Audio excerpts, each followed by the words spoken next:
సందట్లో సడేమి అని రష్యా ఏమైనా కొత్త యుద్ధాలకు వెళ్తుందా?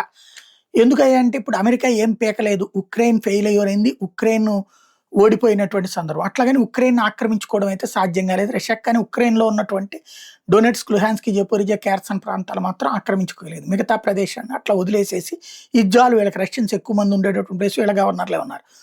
అక్కడ అమెరికా దీన్ని వెనక్కి పంపించే ప్రయత్నం ఇప్పుడు మానేసుకుంది. అమెరికా అటు ఇరాన్‌తో యుద్ధంలో బిజీగా ఉంది. ఈ టైంలో రష్యా తన ఎక్స్‌పాన్షన్ ఏమైనా చేస్తుందా? తాజాగా బాల్టిక్ స్టేట్స్ మీదన రాబోయే 1, 2 నెలల్లో దాడులకు పాల్పడడానికి సిద్ధంగా ఉంది రష్యా అన్నటువంటి ప్రచారం జరుగుతుంది.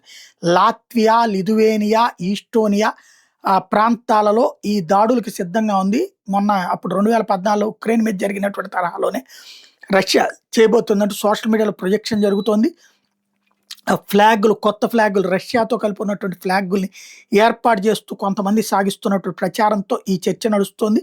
కాకపోతే అక్కడ ఉన్న ప్రభుత్వాలు మాత్రం అంత సీన్ ఏం లేదు, మేము స్ట్రాంగ్‌గానే ఉన్నామని చెప్తున్నాయి. ఎంతవరకు నిజం అన్నటువంటిది రాబోయే రోజుల్లో తెలియాల్సి ఉంది.